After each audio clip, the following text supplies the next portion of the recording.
Hello everyone. In this video we are going to discuss about muscle physiology. Let's start. Muscle क्या होती है? Muscle is the largest tissue containing predominantly as long narrow cells, जिनको बोलते हैं muscle cells और muscle fibres. जो muscles हैं muscle cells की या फिर मसल फाइबर्स के बने होंगे। लार्जेस्ट टिश्यू होता है ये और लॉन्ग नैरो सेल्स प्रेजेंट होंगे इसके अंदर। मीजोडर्मल इन ओरिजिन होता है, यानी जब गैस्ट्रोला स्टेज आती है उसके बाद ऑर्गेनोजेनेसिस जो होता है, तो जो मीजोडर्मल जो लेयर होती है, यानी 3 टाइप की लेयर होती है वहाँ पे, एंडोडम, एक्टोडम एंड मिडल वन होती है मीजोडम।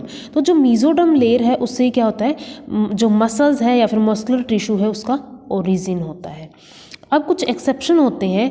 सिलेरी और इरिडियल मसल्स जो होती है आई की, वो एक्टोडर्मल इन ओरिजिन होती है। बाकी तो मीजोडर्मल इन ओरिजिन हमने बात की, लेकिन जो सिलेरी एंड इरिडियल मसल्स है आई की, वो एक्टोडर्मल इन ओरिजिन होती है।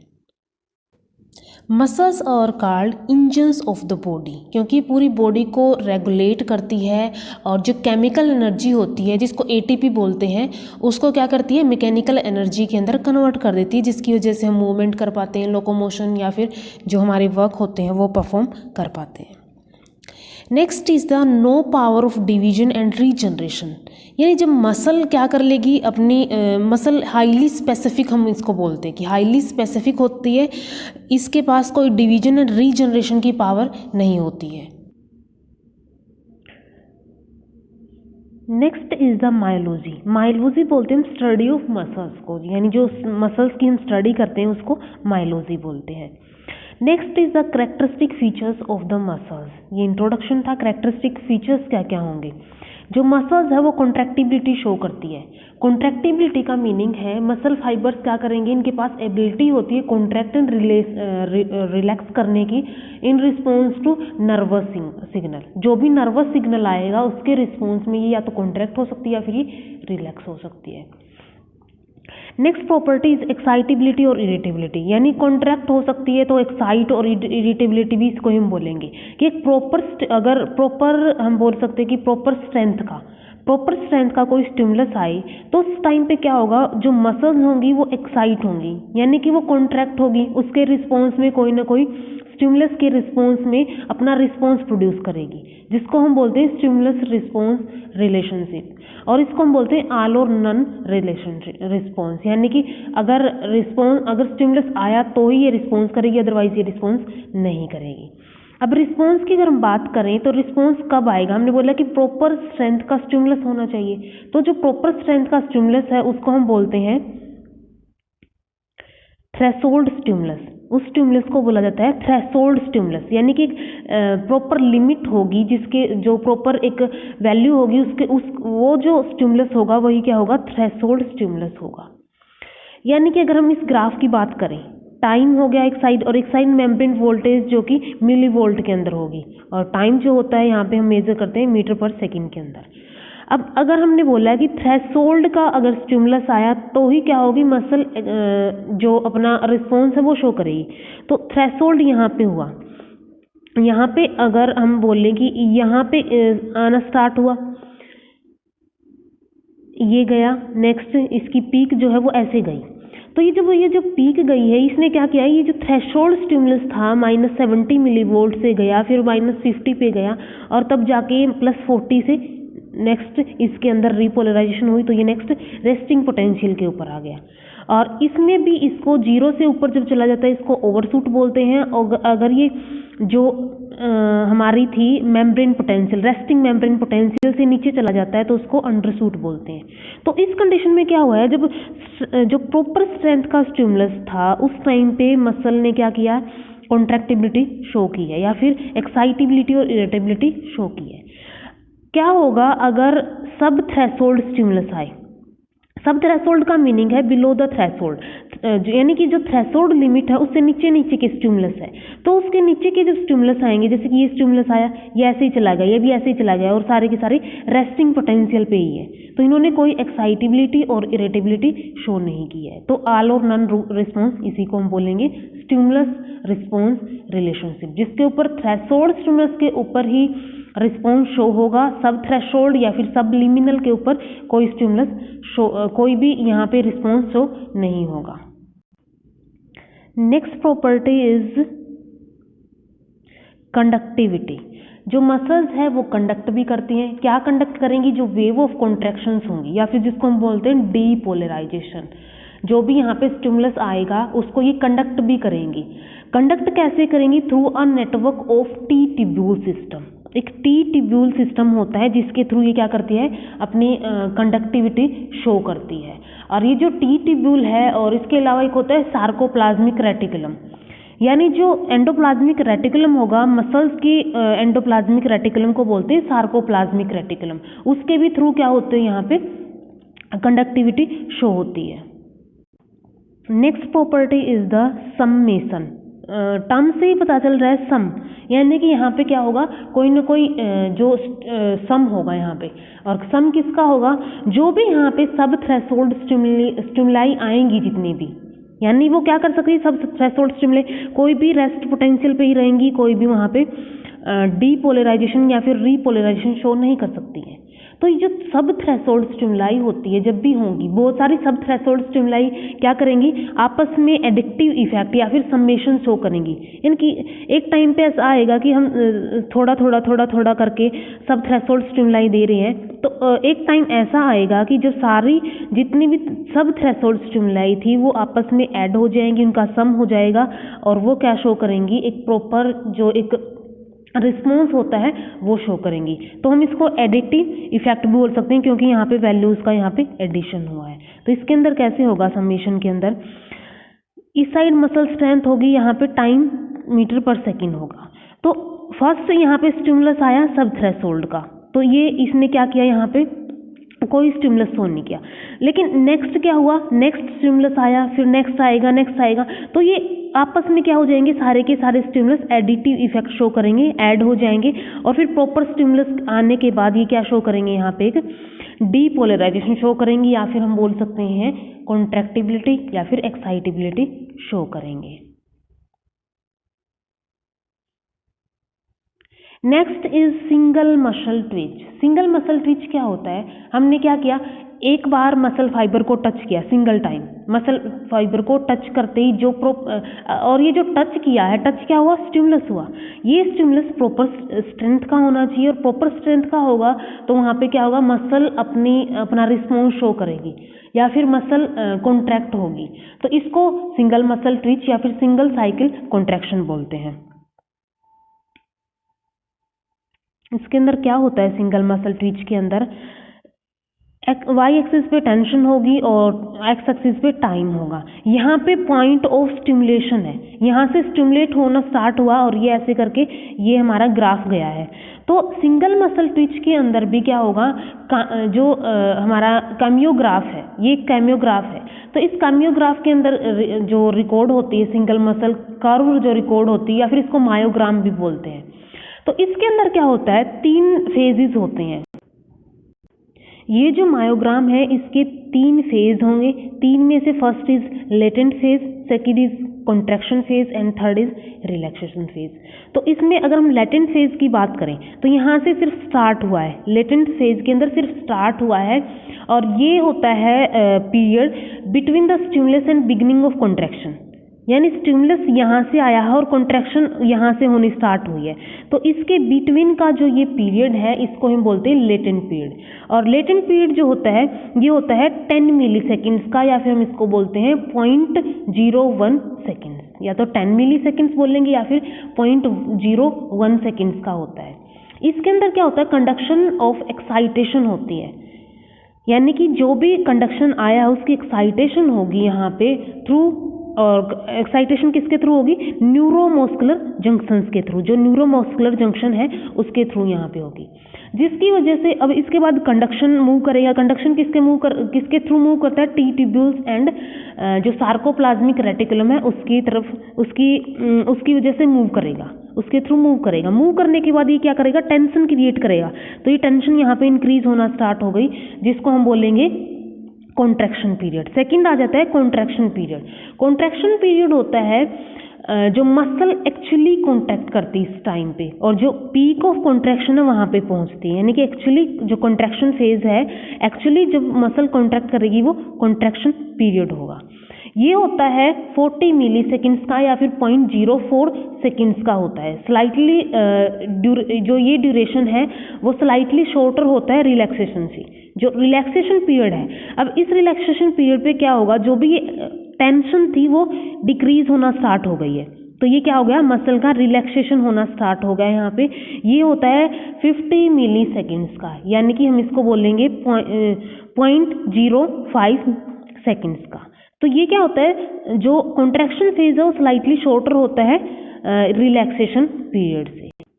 अब ये जो कॉन्ट्रैक्शन पीरियड है इसके ड्यूरिंग क्या क्या होगा, एक तो यहाँ पे होगा कुछ इलेक्ट्रिकल चेंजेस होंगे, जैसे कि डीपोलराइजेशन होगी, रीपोलराइजेशन होगी, बायोकेमिकल चेंजेस होंगे। बायोकेमिकल चेंजेस के अंदर क्या आएगा, एटीपी का हाइड्रोलिसिस होगा, और जो एक्टोमायोसिन कॉम्प्लेक्सेस होते हैं जो हम फर्दर डिस्कस करेंगे आगे, वो कॉम्प्लेक्स फॉर्म हो जाएगा यहाँ पे, और जो मायोसिन हेड्स है वो रोटेट होना स्टार्ट हो जाएंगे। तो ये सारे के सारे यहाँ पे क्या होंगे, कुछ इवेंट्स है जो अकर होंगे।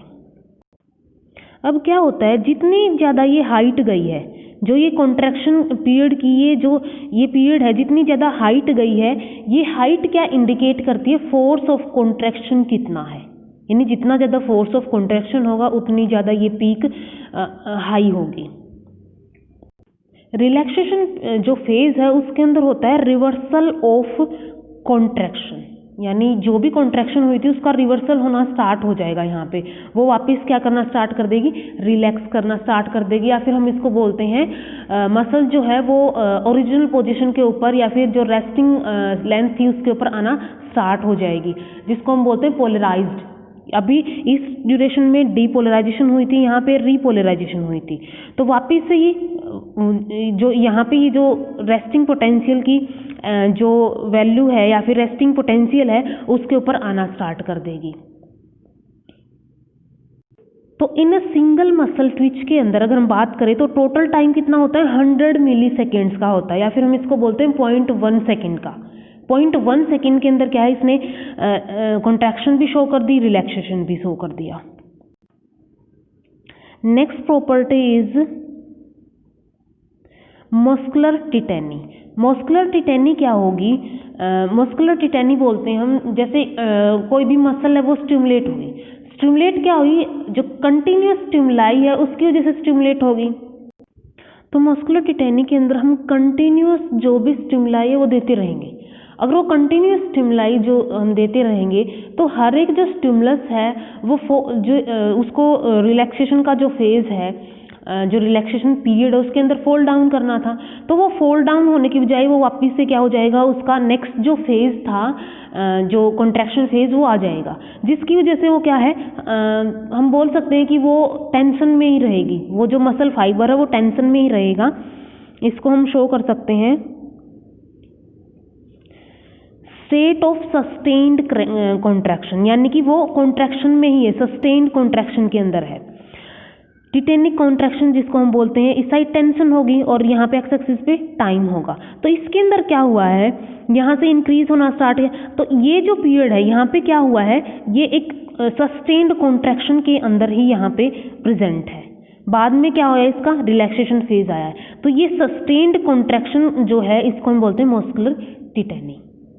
अब ये जो मस्कुलर टिटेनी है वो होता किसकी वजह से, ये रिजल्ट होता है फ्यूजन ऑफ इंडिविजुअल ट्विचेस, यानी जो एक ट्विच आया फिर सेकंड आया थर्ड आया, इंडिविजुअल ट्विचेस का जो फ्यूजन होगा उसको हम बोलते हैं मस्कुलर टिटेनी, उसकी वजह से मस्कुलर टिटेनी होता है। अगर स्टिमुलाई विड्रॉ कर लिया जाए तो मसल क्या हो जाएगी, रिलैक्स हो जाएगी। अगर स्टिमुलस कंटिन्यू रहेगा तो मसल क्या क्योंकि अगर स्टिमुलेशन कंटिन्यू रहा तो कंटिन्यू रहने की वजह से मसल क्या कर जाएगी, फैटिग हो जाएगा, मसल थक जाएगी, फैटिग आ जाएगा उसको, और वो आगे क्या करेगी, फर्दर जो कॉन्ट्रैक्शन है वो शो नहीं करेगी। अब जो मस्कुलर टिटेनी है उसका कुछ सिग्निफिकेंस होता है। सिग्निफिकेंस क्या होगा, डेली एक्टिविटीज़ जो होती हैं उसके अंदर ये यूज़ होती है। डेली एक्टिविटीज़ में जैसे हम बात करें, अगर बहुत बड़ा लोड लिफ्ट करना है बहुत ज़्यादा वेट लिफ्ट करना है, तो उस टाइम पे क्या होगा, वेट लिफ्ट करते करते थोड़ा सा वेट कोई भी वेट उठा रहा है, थोड़ा सा उठाएगा, फिर नेक्स्ट थोड़ा और वो फाइनली क्या कर लेगा, सारा का सारा वेट उठा लेगा। तो ये जो पीरियड होगा यहाँ तक ये क्या कर लेगा, यानी कि थोड़ा सा रुका, फिर नेक्स्ट थोड़ा सा उठाया, तो ये सस्टेन्ड कॉन्ट्रैक्शन की वजह से वो वेट लिफ्टिंग या फिर ग्रेटर लोड जो होता है वो उठा पाता है या फिर वो लोड कर पाता है। एक टर्म और आती है क्लोनिक कॉन्ट्रैक्शन या फिर इसको बोलते हैं क्लोनस। ये क्या होता है, क्लोनिक कॉन्ट्रैक्शन या फिर क्लोनस। इसके अंदर क्या हुआ, अगेन वाई एक्सिस पे टेंशन है और इस साइड टाइम है मीटर पर सेकंड के अंदर। तो इसके अंदर यहाँ पे पहले कॉन्ट्रैक्ट हुआ, रिलैक्स नहीं हुआ, उससे पहले ही कॉन्ट्रैक्ट हो गया, अगेन रिलैक्स नहीं हुआ, उससे पहले ही ये क्या कर गया, कॉन्ट्रैक्ट कर गया।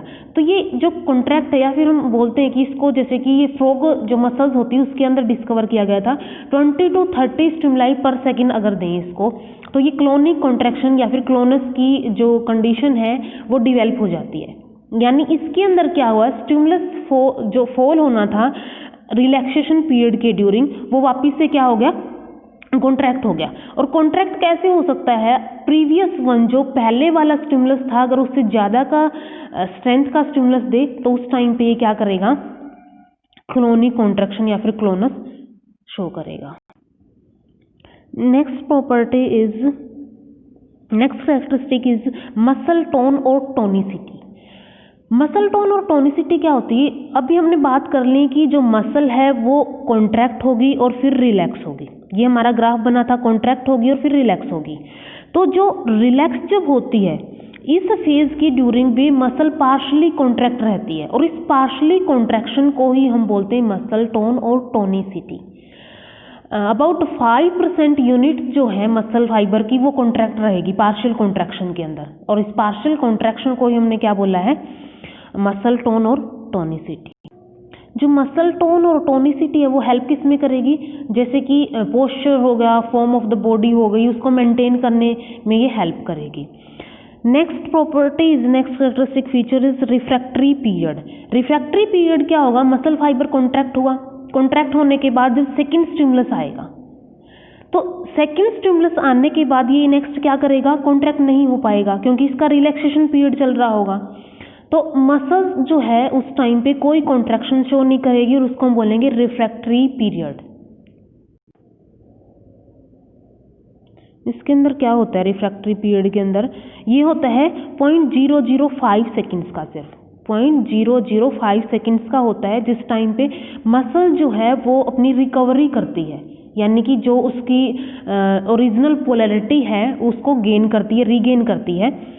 तो इस ड्यूरेशन के अंदर क्या होता है, यहाँ पे दो टाइप की रिफ्रैक्टरी पीरियड होती है। अब अगर हम सिंपल रिफ्रैक्टरी पीरियड की बात करें तो मसल कोई भी स्टिमुलस आया, पहले क्या हुई, कॉन्ट्रैक्ट हुई, देन रिलैक्स होना स्टार्ट हुई और अगेन रेस्टिंग पोटेंशियल के ऊपर आ गई, या फिर इसकी जो इसकी पोलैरिटी थी ओरिजिनल उसके ऊपर आ गई है। अब नेक्स्ट क्या हुआ, अगर हमने क्या किया, अगेन एक और स्टिमुलस दे दिया तो उस टाइम पे जो ये रिफ्रैक्टरी पीरियड होगा, ये वाला जो पीरियड होगा, इस टाइम पे ये कॉन्ट्रैक्शन शो नहीं करेगी, कोई भी कॉन्ट्रैक्शन शो नहीं होगी। अब ये जो रिफ्रैक्टरी पीरियड है वो भी दो टाइप का होता है, एक होता है एब्सोल्यूट रिफ्रैक्टरी पीरियड, एक होता है रिलेटिव रिफ्रैक्टरी पीरियड। एब्सोल्यूट के अंदर क्या होगा, वो एब्सोल्यूट है, उस ड्यूरेशन पे कोई भी यहाँ पे कॉन्ट्रैक्शन शो नहीं होगी, चाहे स्टिमुलस प्रीवियस वन से भी ग्रेटर स्ट्रेंथ का क्यों ना हो, किसी भी स्ट्रेंथ का क्यों ना हो। ये होती है 0.002 सेकेंड्स का, 0.005 में से 0.002 सेकेंड्स का होता है absolute refractory period. Relative refractory period के अंदर क्या होगा, अगर स्टिमुलस प्रीवियस से हाई स्ट्रेंथ का आ जाए उस टाइम पे क्या हो जाएगा, ये शो करता है रिलेटिव रिफ्रैक्टरी पीरियड, यानी कि अगेन ये क्या शो कर देगा, कॉन्ट्रैक्शन शो कर देगा, मसल्स फाइबर्स कॉन्ट्रैक्ट हो जाएंगे। लेकिन कंडीशन क्या है, जो ये वाला जो स्ट्रेंथ का, जो इस स्ट्रेंथ का जो स्टिमुलस था उससे ज़्यादा स्ट्रेंथ का स्टिमुलस आना चाहिए, तभी ये क्या शो कर सकता है, again relative refractory period show कर सकता है। Next property is the motor unit. Motor unit क्या होगी, मोटर यूनिट के अंदर क्या होता है, जितने भी मसल फाइबर्स हैं वो क्या किए जाते हैं, सप्लाई किए जाते हैं एक सिंगल मोटर नर्व फाइबर के थ्रू, जिसको हम बोलते हैं मोटर यूनिट। और ये फंक्शनल यूनिट होती है, जो मोटर यूनिट है वो फंक्शनल यूनिट होती है जो भी मसल्स हैं उनकी। तो मोटर यूनिट फंक्शनल यूनिट होती है मसल्स की। अब इसके अंदर क्या क्या प्रेजेंट होता है, ये मोटर न्यूरॉन होता है। मोटर न्यूरॉन के पास मोटर न्यूरॉन की ब्रांचेस होगी जिसके ऊपर एंड पॉइंट्स होंगे, एंडिंग्स होगी, और ये मसल फाइबर्स होंगे जिसके अंदर ये मायोफिब्रिल्स के अरेंजमेंट या फिर बंडल्स प्रेजेंट है। तो इसको ही बोलते हैं मोटर यूनिट, इसको बोलते हैं। तो इसके अंदर क्या होगा, मोटर न्यूरॉन होगा और जो मसल फाइबर है वो प्रेजेंट होगा यहाँ पे। तो जो भी स्टिमुलस यहाँ मोटर न्यूरॉन के थ्रू आएगा वो क्या जाएगा, नेक्स्ट मसल्स के अंदर जाएगा। मसल्स के अंदर कैसे जाएगा, थ्रू न्यूरोमस्कुलर जंक्शन के थ्रू। अब उसके थ्रू जाने के बाद मसल्स के अंदर कंडक्टिविटी होगी, कंडक्टिविटी होने के बाद मसल्स क्या करेंगी, रिस्पॉन्स शो करेगी। तो जो मोटर यूनिट होती है वो इंडिपेंडेंट एंटिटी की तरह एक्ट करती है, क्योंकि वो इंडिपेंडेंटली क्या कर सकती है, जो भी इसका फंक्शन वो परफॉर्म कर सकती है। जो कॉन्ट्रैक्शन का फंक्शन है या फिर जो आया है यहाँ से स्टिमुलस आया है उसको नेक्स्ट जो मसल्स के अंदर भेजना है वो ये फंक्शन परफॉर्म करती है। So this all are the characteristic features of the muscle, या फिर प्रॉपर्टी जो है मसल शो करती है। ये जो पॉइंट्स हैं इनके ऊपर जो शॉर्ट क्वेश्चंस होते हैं वो आ सकते हैं। इसके अलावा नेक्स्ट जो टॉपिक होगा वो है हमारा मस्कुलर टिश्यूज के बारे में, यानी कि जो मस्कुलर